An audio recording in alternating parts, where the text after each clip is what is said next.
한국거래소에 전산 장애가 발생했는데요. 오전 11시 37분 7초부터 11시 44분 16초까지 약 7분간 코스피 시장 종목들의 거래 체결 시스템에 지연이 발생했어요. 이 전산 장애는 동양철관 거래 체결 과정에서 발생한 문제가 다른 종목에도 영향을 미친 것으로 파악됐습니다. 시스템이 복구된 후에도 동양철관만 허가 거부 현상이 지속되면서 거래소는 오후 12시 5분부터 동양철관 매매 거래를 정지했고 약 3시간 후인 오후 3시에 거래를 재개했어요. 일각에서는 다른 종목은 다시 정상 거래되는데 반해 동양철관만 정지됐고 특별한 뉴스 없이 외국인의 순매수가 증거했다는 것에 대해 의문을 품기도 했습니다. 참고로 동양철관은 가스관 및 강관 전문기업으로 최근 알래스카 LNG 프로젝트와 관련된 수혜주로 주목받고 있었습니다. 한국거래소는 전산장애 원인을 파악 중이며 재발 방지 대책을 마련해 시스템 안정화에 최선을 다하겠다고 밝혔어요. 테슬라가 중국에서 FSD Full Self Driving 한 달 무료 체험판 제공한다는 소식 나왔는데요. 이 소식 이후 테슬라 주가가 또 크게 떨어졌습니다. 17일 뉴욕 증시에서 테슬라 주가는 전날보다 4.79% 내린 238.01달러로 마감했어요. 로이터 통신에 따르면 테슬라는 중국에서 3월 17일부터 4월 16일까지 한 달간 FSD를 무료로 제공한다고 해요. FSD는 테슬라가 생성형 AI로 개발한 첨단 주행보조 소프트웨어인데 중국에서는 올해 자율주행 기능으로 출시하는 게 목표랍니다. 근데 문제는 테슬라가 중국 데이터 규제 때문에 현지 주행 데이터를 AI 학습에 활용하지 못했다는 점. 그래서 중국에서 FSD 기능 발전에 어려움을 겪었어요. 이를 해결하기 위해 테슬라는 중국 기업 바이두의 지도 데이터를 활용해 FSD 성능을 높이려고 한대요. 이런 상황에서 무료 체험판 제공 소식은 테슬라의 중국 내 경쟁력과 수익성에 대한 투자자들의 우려를 키웠어요.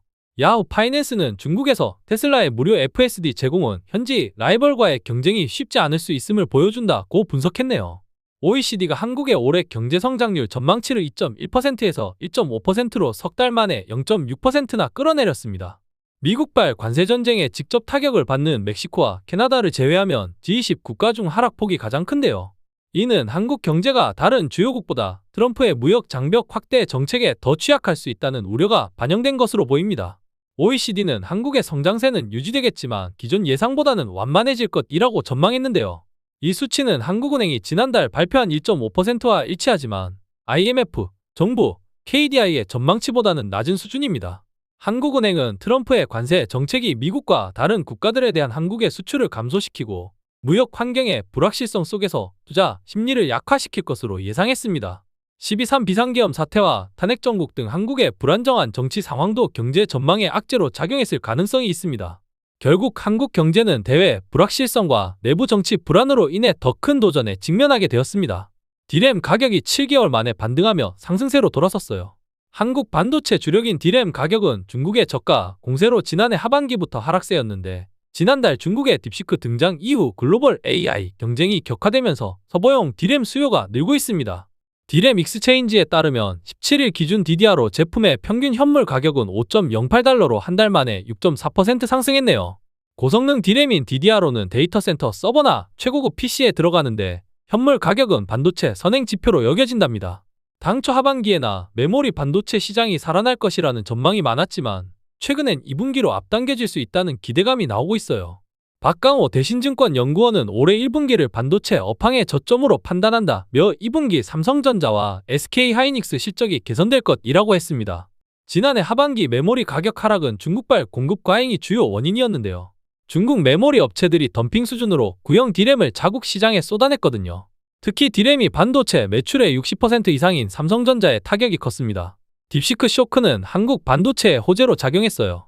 미국 빅테크들과 중국 테크 기업들이 데이터 센터 확장에 뛰어들면서 고성능 D램 수요도 크게 늘어났거든요. 하지만 미 트럼프 정부의 관세 정책으로 전 세계 경제 성장률이 하락할 경우 메모리 수요 증가세도 꺾일 가능성이 있답니다. 결국 D램 가격 반등은 시작됐지만 본격적인 회복을 위해선 여러 변수를 지켜봐야 할 것 같네요. 다음 달부터 한국은행이 약 10만 명 대상으로 중앙은행 디지털화폐 CBDC 실거래 실험 디지털 테스트 프로젝트 한강을 시작한다고 합니다. 참가자들은 자신의 은행 예금을 예금 토큰으로 바꿔서 편의점, 카페, 서점, 마트, 온라인 쇼핑 등에서 결제할 수 있게 된다고 하네요. 실험은 7개 은행 KB국민 신한하나, 우리 NH농협 IBK기업 BNK부산과 함께 4월 초부터 6월 말까지 약 석 달 동안 진행된다고 합니다. 1인당 예금 토큰 보유 한도는 100만원, 테스트 기간 중 총결제 한도는 500만 원이라고 하네요. 결제는 은행 앱을 활용한 QR 결제 방식으로 이루어진다고 합니다. 온라인에서는 현대홈 쇼핑, 땡겨요 등이, 오프라인에서는 세븐일레븐, 교보문고, 이디야 등이 가맹점으로 참여한다고 하네요.